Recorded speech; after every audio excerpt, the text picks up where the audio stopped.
Por que há 30% de mulheres candidatas e tão poucas eleitas no Brasil? Vamos entender?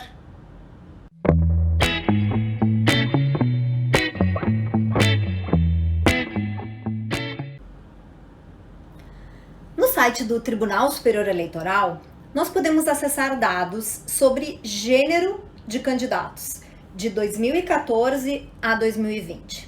Os dados mostram que, neste ano, há 187.014 candidatas, de um total de 557.290 registros, ou seja, 33,5% são mulheres. Nem sempre as mulheres tiveram esse espaço de oportunidade. Apesar do voto feminino ter se tornado obrigatório pela primeira vez no Brasil em 1946, mas votar não significava se candidatar. Majoritariamente, os candidatos eleitos eram homens, e assim seguiu, mesmo com a aprovação da Lei das Eleições em 1997, que previa uma porcentagem de candidaturas femininas. Só que era um cálculo potencial e não real. Ou seja, na realidade, havia partidos que só lançavam candidatos do gênero masculino. E mesmo assim, não incorriam em infração, porque não atingiam o potencial total de candidatos previstos por partido e se mantinham na suposta e irreal proporção de gênero. Essa brecha foi corrigida em 2009, com uma nova lei que alterou a lei anterior e estabeleceu como obrigatório o percentual mínimo de 30% por gênero. Desde então, os partidos têm se dedicado a estimular as candidatas mulheres, justamente para preencher a cota prevista em lei. Ou seja, se o partido possui 10 candidatos, 3 têm de ser mulheres. E quanto mais homens, mais mulheres devem ser mobilizadas, justamente para manter essa proporção. Na prática, o que aconteceu? Buenas, os partidos mobilizavam candidatas, mas elas não tinham potencial de votação efetivo, ou seja, elas tinham poucas chances de se elegerem. Os partidos listavam e homologavam os nomes dessas candidatas, mas para cumprir tabela, aumentar o volume dos candidatos, cumprir a cota de gênero e receber verbas do fundo partidário.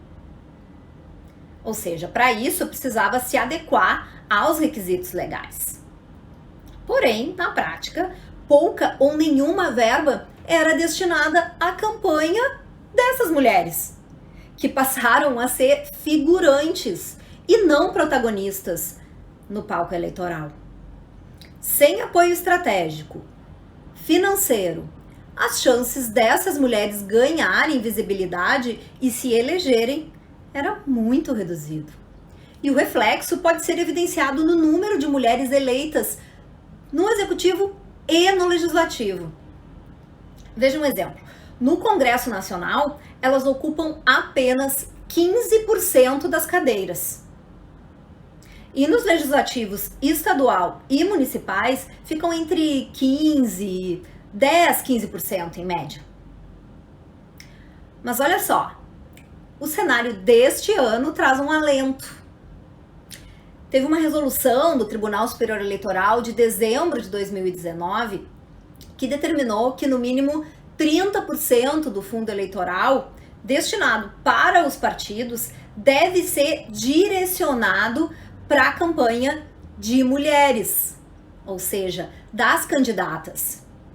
E aí, bom, com espaço para se candidatar, apoio estratégico dos partidos e verba para ganhar visibilidade, aí sim crescem as chances de mulheres ampliarem a representatividade nas eleições municipais deste ano.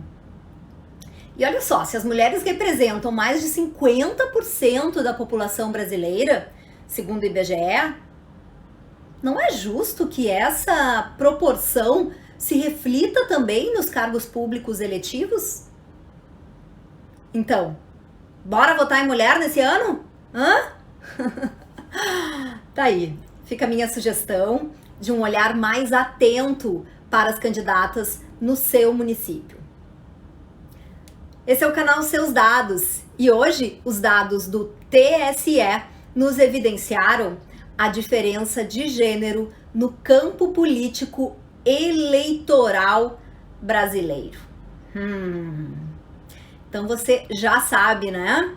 Quais dados, para quem e com que finalidade. Fique esperto. Ah, e não esquece, segue o canal, clica no sininho e aí tu vai receber as notificações dos novos vídeos. Combinado? Tchau!